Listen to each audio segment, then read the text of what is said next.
Hi, my loves. Welcome back to another beautiful stitch tutorial. Get up on the floor, dancing all night long. Get up on the floor, dancing to the break of dawn. Get up on the floor, dancing to the break of... In today's tutorial, I'll be teaching you guys how to make the Suzette stitch. So this stitch was used for the bodice of my recent birthday dress. I posted a short on it and I asked you guys if you want to see a tutorial on how I made the bodice. That's this very compact close stitch, and I got some people say yes, so I'm going to teach how to make this. However, I did call it the moss stitch, but this is not the moss stitch, it's the Suzette stitch. So I'll teach you guys how to make the Suzette stitch today, and if you want to see a tutorial on how to make the actual moss stitch, please comment down below. Without further ado, let's get straight into the video. For the materials we'll be needing in today's video, we would need yarn. As always, I'm using a medium weight yarn, so I'll be doubling the strand. I'm also going to be needing a crochet hook. I'm using my 4.0 millimeter.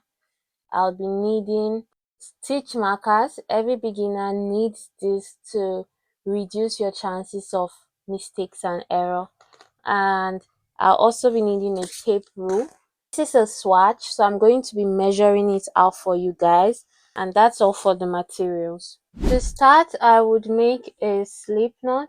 To make a slip knot, if you're a beginner, you take the yarn, make an X on your finger, then pull through the X with the yarn that was left.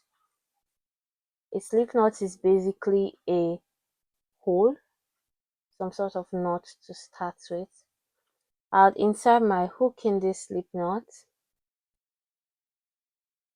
I just reduced the hole a bit, so I would chain 19. 1, 2. This is 119 chain looks like for me. I want to measure this because I like my swatches to be about 5 inches. This is 5 inches long, which is just perfect for me.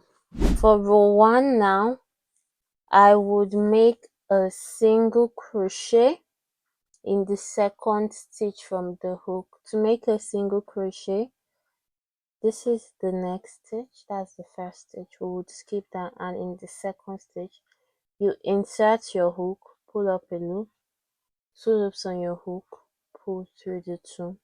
You would also want to mark this stitch you've just made with a stitch marker so you don't miss it when you're coming back around. And in this same stitch we would make a double crochet.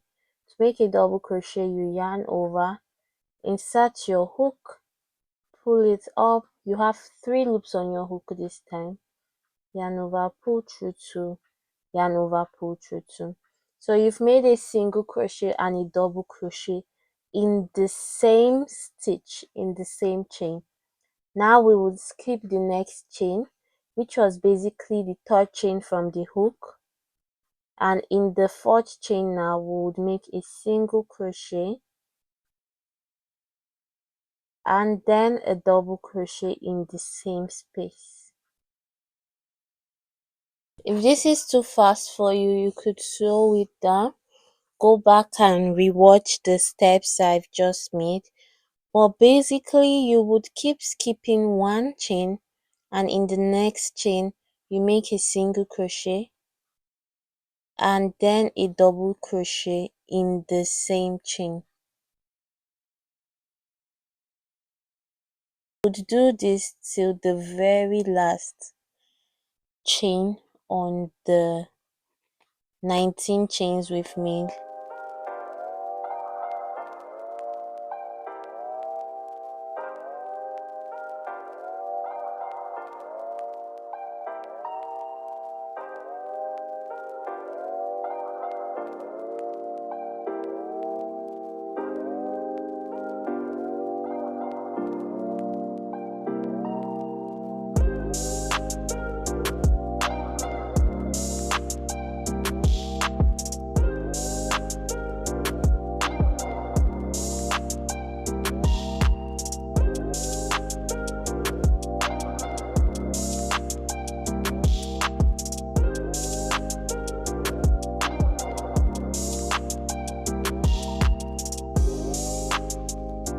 After getting to the end, in the very last chain, you have one last chain left.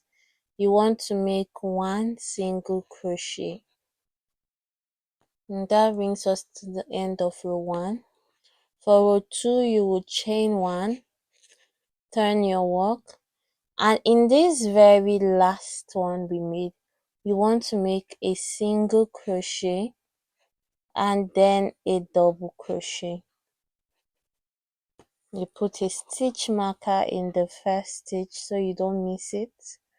This one's for my beginner zone, so you don't miss it when you turn back around. Next stitch would be skipped, that's the double crochet, and in this single crochet you make a single crochet and a double crochet, skip the next, in the next one single crochet, double crochet, and that's basically how to work this Suzette stitch. You skip one stitch and in the next stitch make a single crochet and a double crochet. So this stitch is regularly mistaken for the moss stitch because the pattern is kind of the same but still different. So I would let you guys know how to make the moss stitch. That one is a bit more closed. These little gaps we have in Suzette would not be in the moss stitch, but I think these little gaps in Suzette is the beauty of this stitch. Like I said, if you want to see a tutorial on the moss stitch, please let me know in the comment sections.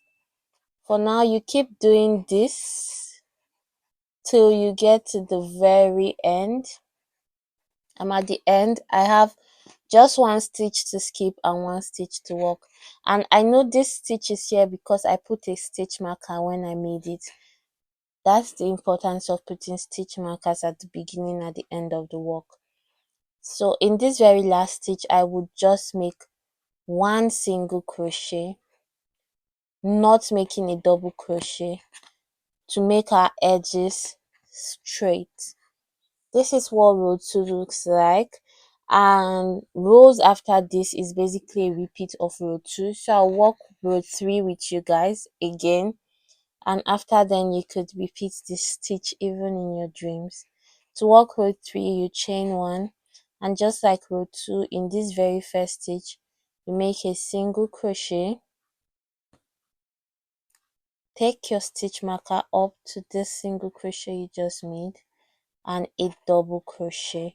So we start the row by making a single crochet and a double crochet in the first stitch, but we end the row by making just one single crochet in the last stitch. From here onward, you skip one stitch, in the next single crochet, double crochet, skip one, in the next single crochet, double crochet.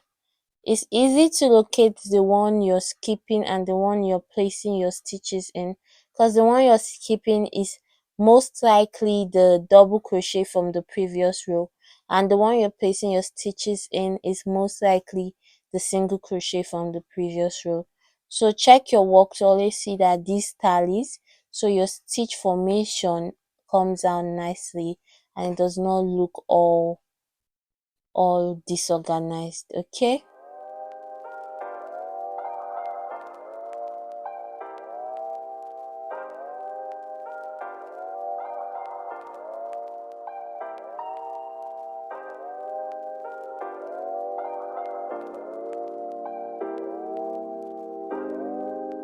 So this is the end of row 3. I just removed the stitch marker and I place one single crochet in the last stitch like I said I would, and you can see our stitch is starting to come out beautifully well.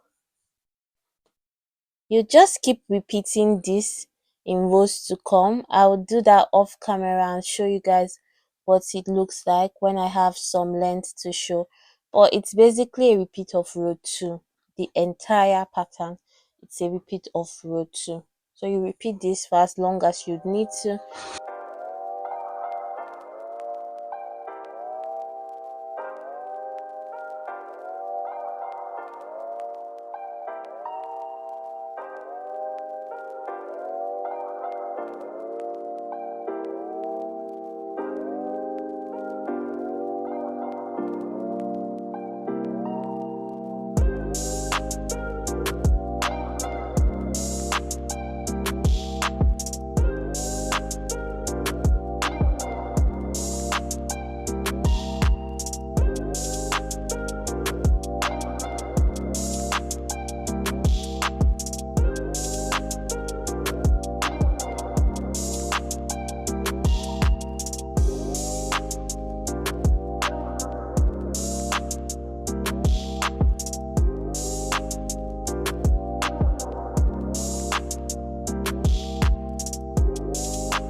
So guys, I am done making my own insy bitsy swatch of the Suzette stitch. This is what we're looking like. So I really like this stitch because of the texture. It's really lush. Now imagine this as a patchwork sweater in different colors. Oh my god, that would come out so beautifully. I just had such great inspiration there, and it's just so pretty, so pretty. So let me know if you tried this, what you would use it to make. You could basically use this stitch to make sweater, like I've said, a short top, even a dress like mine. You could definitely use this stitch. If you do, please share your work and tag me on Instagram. And if you also want to be seeing another tutorial on how I made this stitch that comprised the bottom part of our dress, you know the Suzette was on the top part. This stitch, this floral stitch of the bottom part, if you want to see a tutorial on this, let me know in the comments and I would help with that. But for now, I'll see you guys in my next tutorial. Check out the playlist of stitches. I'm slowly building up a playlist of different crochet stitch, so you have a library out there waiting for you to explore. Thank you so much for subscribing, commenting, liking, turning on your post notification. I'll see you in my next video. Bye bye. Been a minute since we kicked it, you've been caught up.